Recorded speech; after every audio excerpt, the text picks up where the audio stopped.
episode, you guys saw me take the engine out of the car to put the new one in. Now we're gonna do the radiator upgrade for Mishimoto just because there's more room in here and it's just easier to take all this stuff out. And then we'll be styling and ready to put this new motor back in.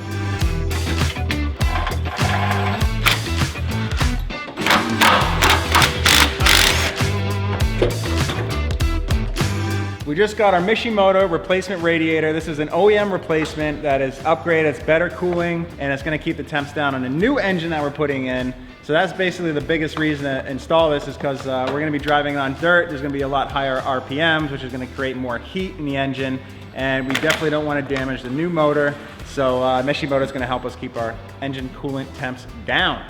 Let's put her in.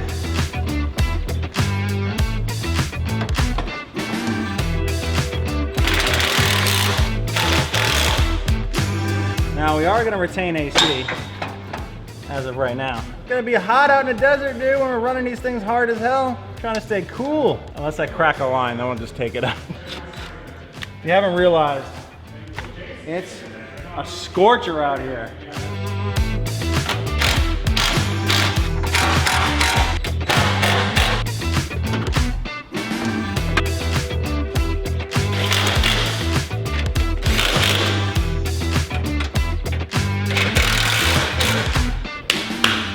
That's it, boys. We are done, kind of. Where's the engine? It's right there, dude. The engine's right over there. All right, that's going in soon. We're just waiting on the clutch to show up. We'll do the clutch install, and then the motor can go in, all right?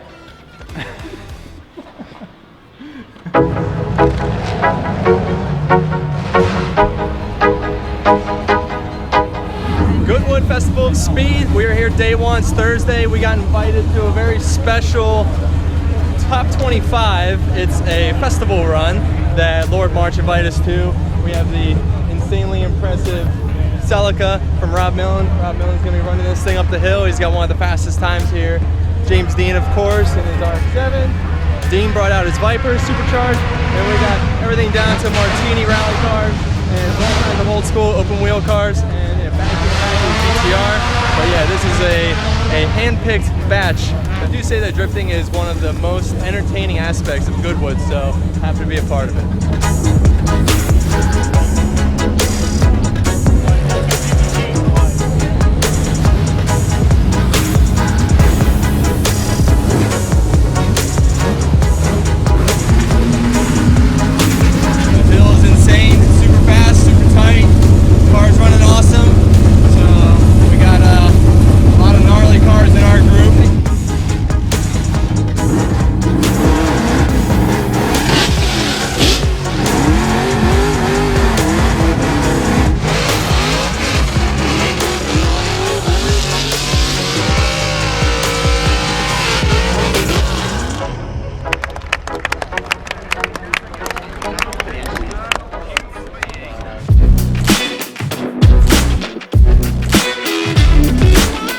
Here is our new-ish motor that's going to go in the 25K build-off FRS. This is actually the original motor from the GT4586. We know it's a known good motor. Hopefully it is a known good motor because I don't want to do another swap. So I've been waiting to put this engine in the car because I want to do the clutch while it's out. It's obviously a lot easier to get to all the bolts on the transmission and install this clutch when it's out of the car. It's just easier. You have more room. You can work with your hands a lot easier. You're maybe not slipping wrenches and cutting knuckles. So I'm probably going to do that anyway, but that's why I left the motor out of the car, to help alleviate that a little bit. We have a brand new clutch from ACT, complete unit with a lightweight flywheel, so we're going to get a little bit of performance out of the engine with the lightweight flywheel, quicker revs, and then a lot more clamping force and some better clutch kicks, some hard hitting drivetrain shock with the higher sprung pressure plate and disc from ACT. It'll hold more power, it's going to last a lot longer, and it's going to feel a lot better trying to drive this thing on dirt, street, you know, asphalt, anything. And today we are going to do more of a step-by-step guide to replacing your clutch. Step one, remove all of the transmission bolts from the bell housing so that you can remove the transmission. I actually already did this before we started filming, so we're just going to pull the transmission off right now, and that'll be step one.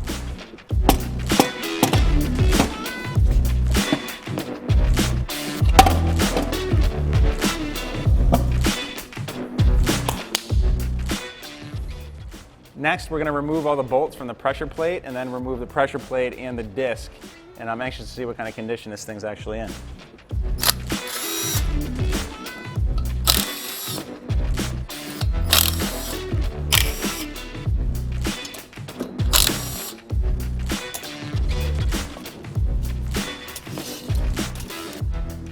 Once the pressure plate and disc are off the car, next up is the flywheel.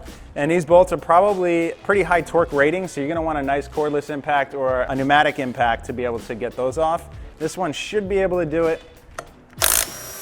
And it does!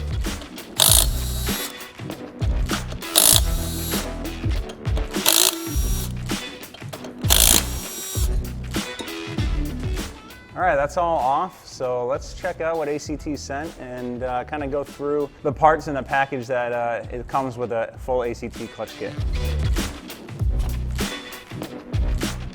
And this is the beautiful boxing that comes with your brand new clutch kit and the lightweight flywheel from ACT. So we're just gonna pop this off and open this up. Let's get to the goods.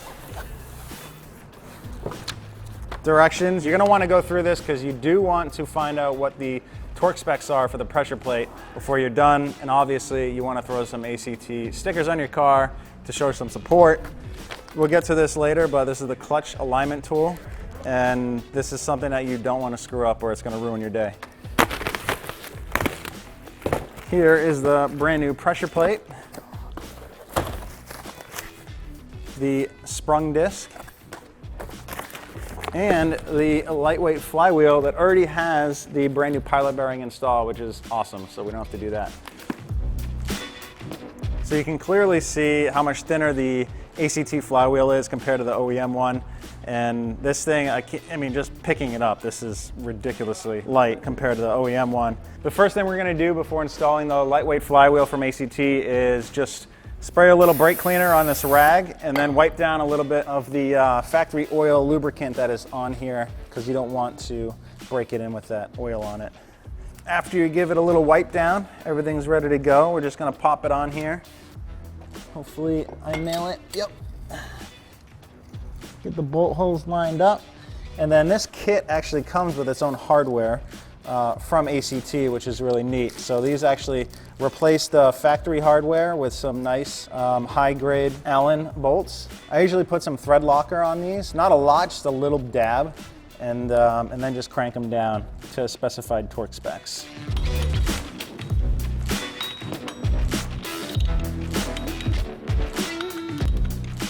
All right, this is our heavy-duty pressure plate, and the same thing that we did with the flywheel.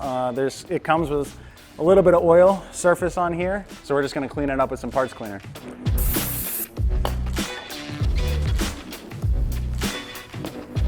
So this is some grease that comes with the ACT clutch kit. It's actually used to grease a couple different things. First thing you wanna do before you put the disc and pressure plate on is just put a little bit of grease on the pilot bearing.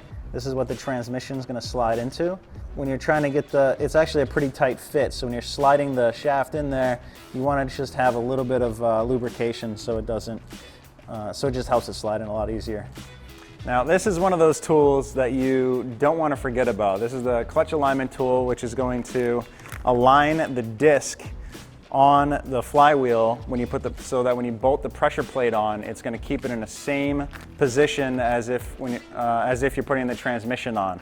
So this actually acts as the input shaft on your transmission to hold the clutch disc in the same location so that when you slide the transmission on, you have no issues. If you don't utilize this clutch alignment tool properly, then and this disc is kind of like half sliding out or sagging or something, then you're gonna have a hell of a time trying to get your transmission on because the splines are not gonna line up and it's gonna ruin your day.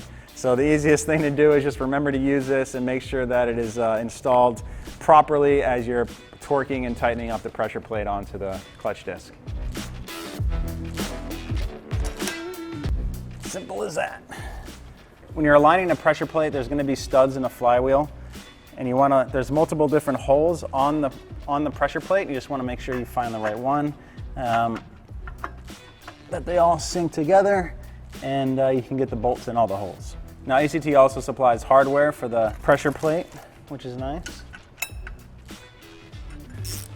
Now I'm just going to go around and tighten up these bolts all evenly, so that puts an even amount of pressure on the clutch disc. So we'll just do a little bit at a time before we break out the torque wrench and torque these things down properly. We're gonna set the torque wrench to the specs in the instructions from ACT. and tighten this baby up.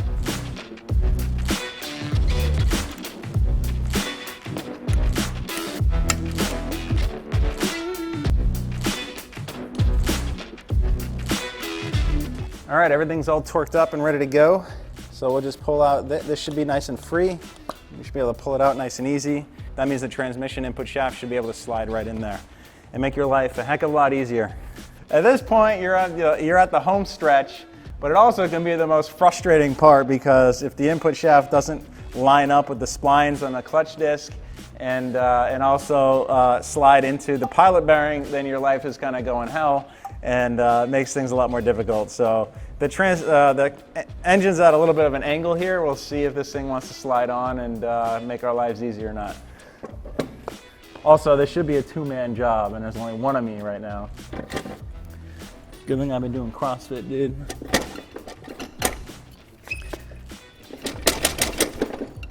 All right, sometimes if the transmission's going in hard, you can use the drive shaft.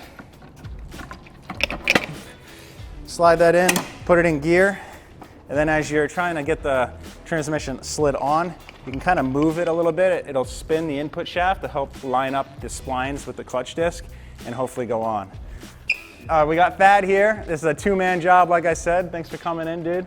Thad is going to work the drive shaft while I am trying to push the transmission into place. We'll see if it works. There it is, baby. Good. And that's it, man. Now you put the bolts in, tighten up the transmission, and we're done. Thanks for the help, dude. Yeah, no worries.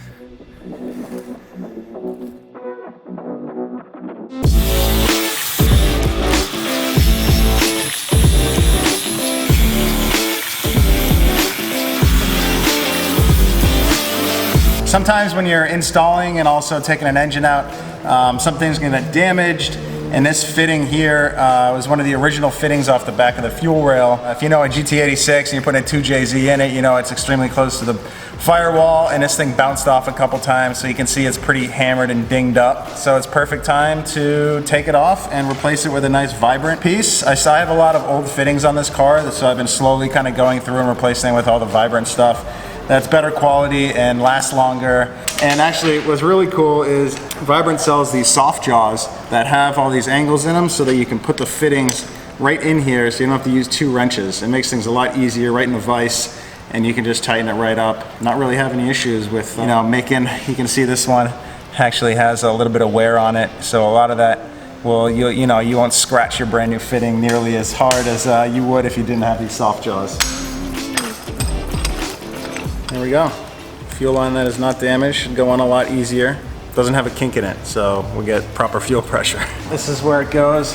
The back of the fuel rail is really close to the firewall in this fitting, so it's really susceptible to being damaged, especially when you're lifting the engine out and it pops out of the engine mounts. You know, the engine can kind of sway, so you really want extra help when you're doing that so that this doesn't happen.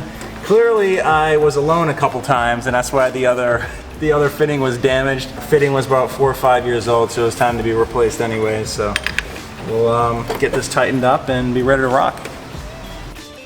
Hopefully I did everything properly.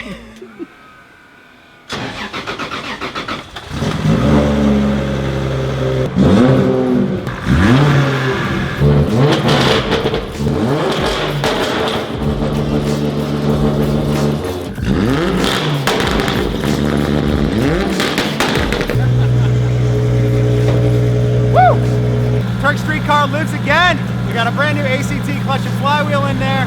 I used a bunch of Permatex sealant to seal some leaks in the transmission and engine oil pan, and then some new Wisefab arms. Next up, the car is getting a custom paint job, a ornamental conifer right here at Race Service. Then it heads to the East Coast for Tuner Evolution in Philadelphia, then south for Grid Life, Road Atlanta. It's gonna be awesome.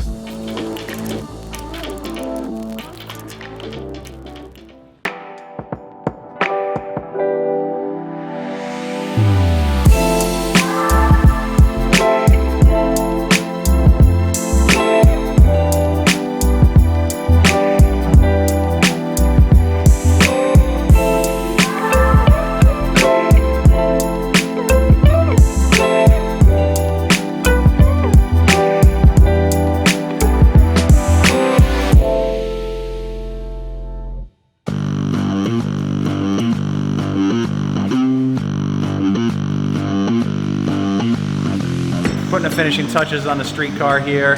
Kind of running out of time, so I needed to get the engine in the Baja car. So Micah was #1 pick, dude. He's used to working on a lot of high-end cars, expensive cars. He should be able to knock this out, no problem.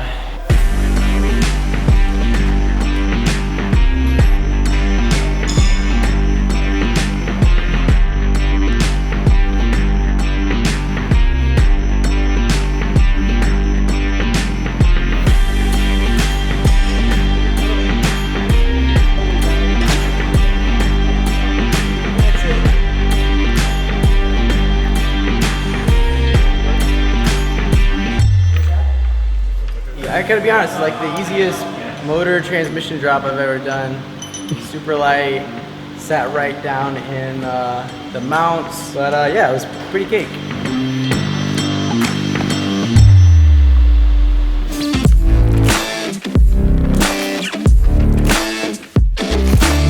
This is very important in all drift cars, but especially rally cars. You want to have strong suspension because we're going to be off-road, we're going to be jumping, we're going to be hitting bumps, and the first thing that you'll notice is that a real spongy, sloppy suspension, you're just going to blow those bushings out. So now we have an adjustable control arm, and this is the beauty of an arm that it's replacing. So, as you can see, so we can replace that arm with this arm. Now why wouldn't you want to do that?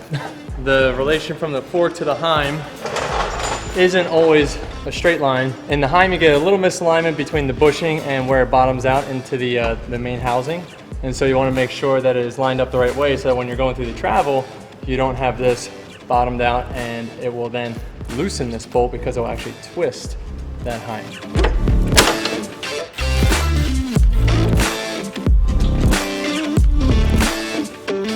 We've all seen videos of cars with their wheels flopping around and or falling off. No one wants to be that guy. It's best to invest in quality control arms. Do yourself a favor. Put the extra couple bucks in. These will last longer and you will prevent yourself from running into a stupid mistake. Now on this arm, you always want to put the bolts in front to back so that any debris that's coming in this way isn't screwing up your threads, so you can get that nut off. Lastly, in the rear, there is the traction arm. This arm looks a little different because it's very beefy. It's got a much bigger end than the toe and the camber arm because it has to fit over a big bushing on the front of the subframe. It also takes a lot more force because this arm is more of a tension arm than it is a locating arm. So there's a lot of driving force being pulled on this arm at all times.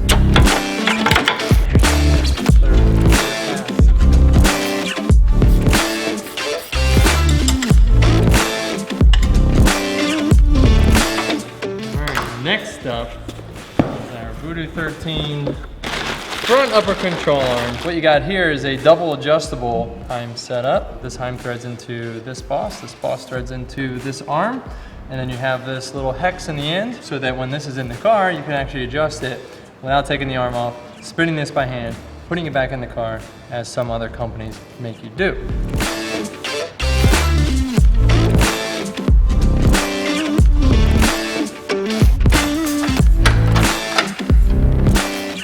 Things are super easy to install.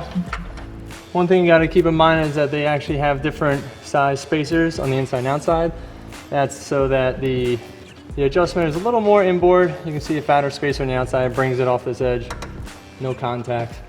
And then you just go ahead and swing this guy back into place. It's got this nice machined taper insert. It's got a little flat on there so you can grab it with a wrench so that you can tighten it down properly. Then you can make your adjustments, like I was saying, from the outside of the car, right through here, boom, boom. Same thing about thread engagement. There's a lot more thread engagement on this big sleeve. So I gave about 10mm spacing on the left and right side so that we have the same overall engagement in the diameter versus the length from the heim to the threaded insert. That's it for now. We're going to leave everything loose, adjustment-wise, like I said. All the ends are tight, inside and outside, but all the arms are loose so we can dial our adjustments in on the ground. Once we get back to ride height, get our overall settings right, then we can do the alignment and you're ready to go. Alignment's pretty much the last thing you do before you hit the track or dirt.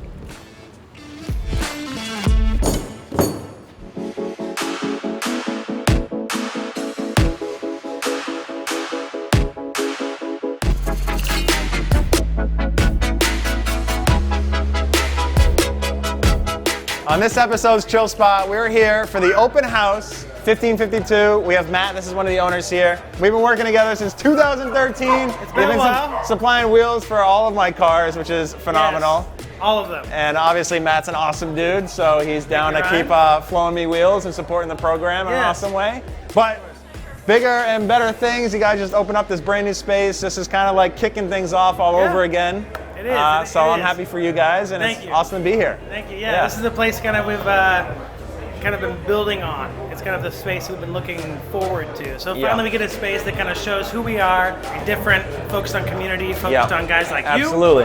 Who are as well focused on community. And yeah, we're excited. The whole scene's pretty sick down here. Tons of new fun. So we're stoked to be here, and we're stoked we're now Southern California buddies. You're super close. I know. So we will be ripping up the canyon soon. In this thing right here. Ryan will be driving this. You may see this in another episode. Definitely. Ryan will learn the limits of an actual Porsche. I think I've only driven one Porsche in my lifetime, so let's make it another one. That actually has a little bit of power. Next week. All right. Done deal. Yes. All right. Thanks, man.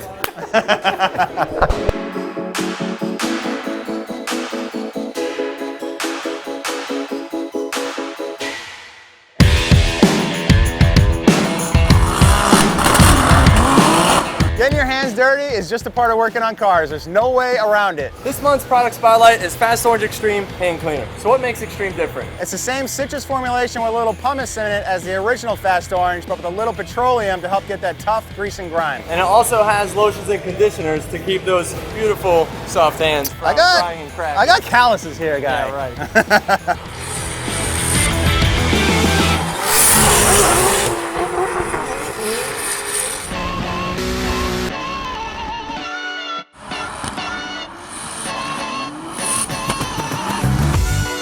Podium, baby. Our first of the year. I hope this is the first for the rest of the season. We took the car off the trailer, had it dialed in 4 laps of Thursday practice, and it's just been phenomenal ever since. Been really consistent.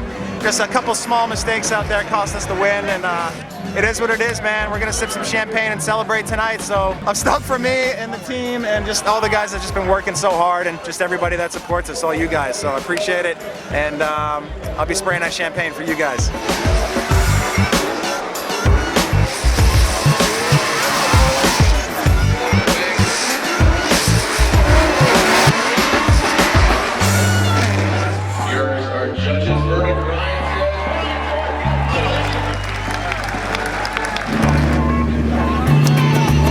Close one for sure.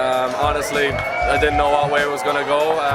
Well, it's always a close one, but I made a couple mistakes, and that's pretty much what sent it off. So you had more speed though. You were fast, and I was struggling to keep on the bank with you, but close one. It's always a close one. It's always awesome battling you. Yeah. But I gotta beat you one of these. You will, man. I have no doubt, man. I have no doubt.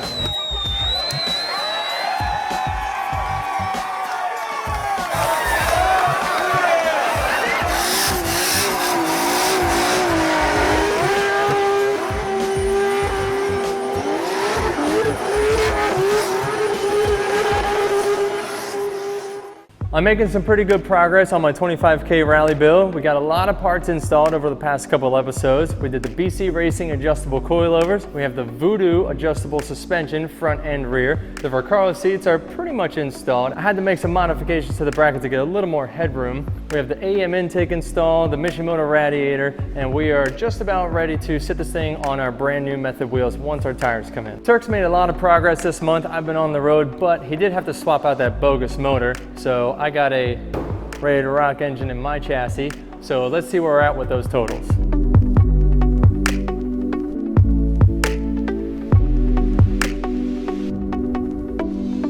Thanks for watching Blackout. See you next time.